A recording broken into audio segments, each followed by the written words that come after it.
Well, I've always been an above average Call of Duty player, but occasionally our boxes. No.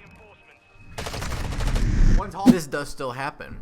And I always wonder why. Did I misplay the gunfight? Did I not pre-fire an obvious fight? Maybe I was pre-aiming the wrong area? Now this made me take a deeper dive into my game. And after a good analysis, I realized I make a lot of incorrect decisions. But I get away with all these decisions when I'm playing bad players. But when I'm playing against higher level players, I don't get away with these decisions anymore. So what are some things I need to improve on? Well, I'm gonna go over those in this video today, and hopefully they can help you out as well. Alright, for starters, you could always improve your aim. When I'm talking about aim, I'm talking mostly about pre-firing, pre-aiming, crosshair placement, etc. I've learned a few tips and tricks to help myself improve.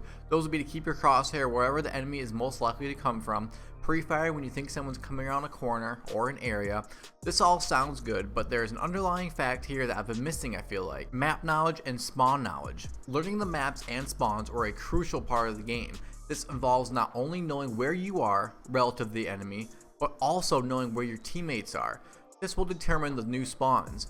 One of the best ways I have learned in spawns when a new game comes out or a new map comes out is to look at where I spawn each time, because it's the same for both teams. This will teach you what spawns the game has, and hopefully you can learn the spawns easily. And once you learn these spawns, you can learn where the enemies are based on your spawn. Now you can reverse engineer this. Now when you're trying to hold angles, you remember where the enemy should be spawning and where their best or default route to the hardpoint control or wherever it is at that point. It's all a guess, but an educated guess is a lot better than just a random guess. The way I worked on this was by being in the moment every time I played a game, learning where I spawned so then I would be able to learn all the spawn locations. Another thing I realized I could get better at was map awareness, and I think I'm normally really good at this, but when playing against higher skilled players, this becomes a whole different battle. I am talking about holding power positions, understanding to respect these positions versus ego challenging, and learn ways to get people off of these spots. Using Fortress single window for an example, if a highly skilled AR is here, never blind push out of stables. You either need to go as two, left and right, and try to contest him to get him out of there, hit a really good nade, which is unlucky probably, or hit a snipe on him. There's no other way you're gonna beat this guy more than likely. Maps is almost always the best decision at this point, especially if you have one or two guys down that are not in the map right now. Don't let window guy 3-piece you after you just got back into a game. Going maps allows you to jump out balcony, go two directions on the bottom floor. There's no way they can hold all these angles because he still has to hold stables.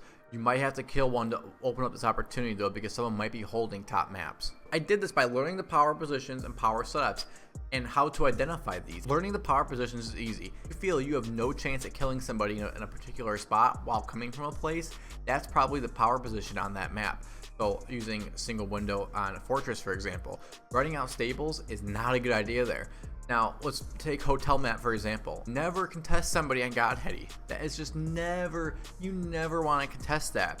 I mean you might have to, you know, but I would never want to. So that's one thing to remember. On Hydro, if someone's holding dome, I would not contest them because they can snake around dome left and right. You have to find a way to get around them or get a nade onto them, or you have to find some alternative way. 1v1 challenging them, if you have a sub, is never going to be the answer. If you have an AR, you might be able to get away with it because there's so many different angles you can probably get them at, but the 1v1 with a SMG just makes no sense. You're going to lose that 9 times out of 10. Last but not least, don't get intimidated. It's easy to get into a lobby with people who are higher ranked than you. For example, for me, I go in a lobby with some people who are Crimson or Iridescent and think you might need to play a different way or slow your play style down. I hate to break it to you guys, but playing a normal game will work. There's no magic skill gap here. There's no light switch saying that this will work or this won't work. Everybody is very similar in skill. So for me, I need to get in my close quarters engagements, play around the objective. If I'm going to be running an AR, I need to hold down line to sight and I need to control the map. Don't give anybody a pedestal before the game starts, because let me tell you, if these guys are higher ranked than you, their level might be higher as well. They may have just played the game more, and they might not be necessarily better than you are. So you gotta remember that. Never put someone on a pedestal before the game starts, even if you're in a lobby with a pro player. If you think there's another topic that you can personally get better at in Modern Warfare 2, let me know. I'll make a video on it, and I will try to improve in that area myself so I can help you guys out in improving in that same area as well.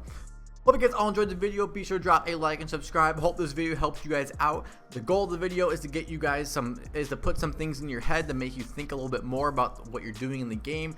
Maybe teach you how to get better but yourself, not everything is just raw aim, not everything is raw skill. You do have to sometimes think about what you're doing in the game, and I do find that putting these things out there and making people aware of these things is always a good way to make somebody better. I know if I go into a game and I'm just thinking, okay, rotate early, I'm rotating early, and I'm probably going to be helping my team out a lot more than on an average game if I'm not just thinking that. So I know sometimes just putting something in your head, and then once you start doing it over and over and over, it just becomes second nature, and next thing you know, you develop the habit. So that's what I'm trying to do for you guys, so you guys can all get better at Modern Warfare 2 and ranked play specifically. So hope you guys enjoyed the video, and hope you guys all have a wonderful day. Thank you guys, appreciate you.